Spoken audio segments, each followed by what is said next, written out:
Hey guys, so how does a slow starting book become one of the best books you've read in like the last 3 months? It gets really, really good.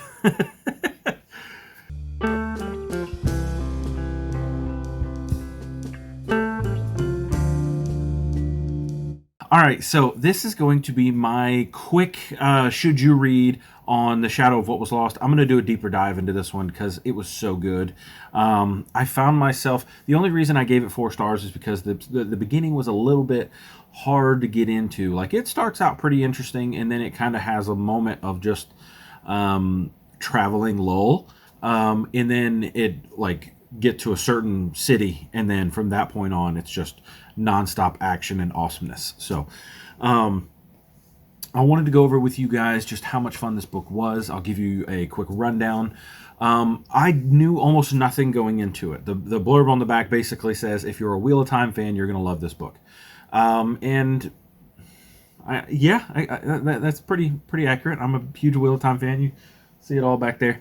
But it was all right. So shadows are a big thing. How do I go into this? I knew nothing, and I loved not knowing anything. So if you don't want to know anything, just know that I enjoyed it, and I'm going to read book 2 in the very near future because it's that darn good. So I will spoil a little bit here, more than I knew going into it. How about that?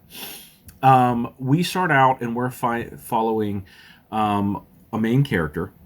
What is his name? I'm reading Red Rising at the same time, and his name is like Darian, and I'm thinking Darrow because I'm reading Red Rising.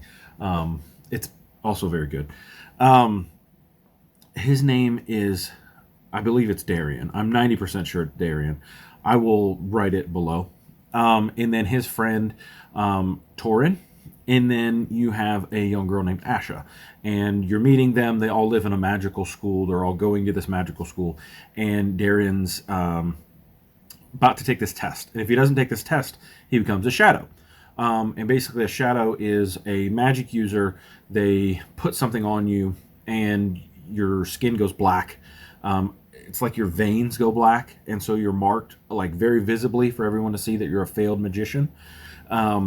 And so if he doesn't pass this test, he's going to become one of these things and kicked out of the university.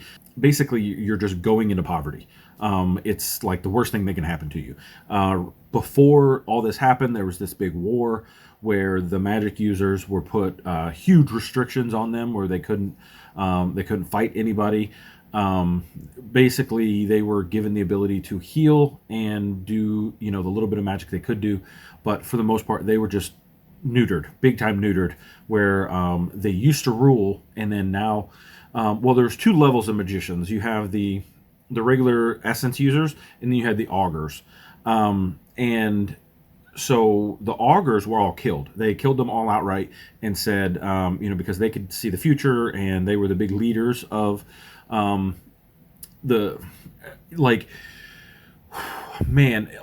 And then there's other stuff too. So a guy comes to Darian, and he's like, you need to leave. I need you to take this thing, and you need to leave. You need to go north towards the boundary. There's big bad guys in the boundary. We sealed it off years ago. I imagine like a big wall of like shimmery mist.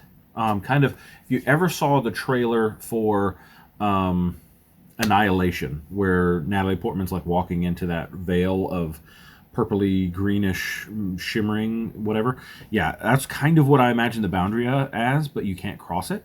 And there's like a devastatingly bad army on the other side of the boundary that also is a problem. So we follow Torn and Darian, and then Ash. Is it Asha or Aisha? And then Aisha, she goes and she does some stuff in the capital. So like we leave that school very early on, really really early on. We leave the school, and The rest of it is if I told you anymore, it really would be a spoiler. But man, it was good. I'm going to link up above when I have it done. I'm going to do a discussion where we just go with full spoiler on this. I'll break down names, I'll break down magic types, I'll break down all that kind of stuff.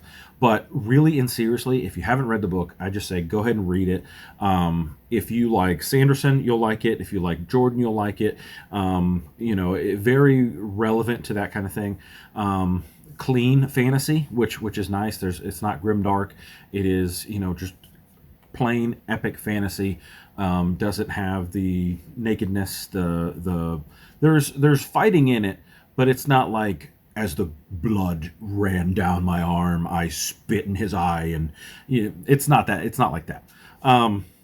So not grimdark, and I really, really had a good time with it. I really enjoyed reading it.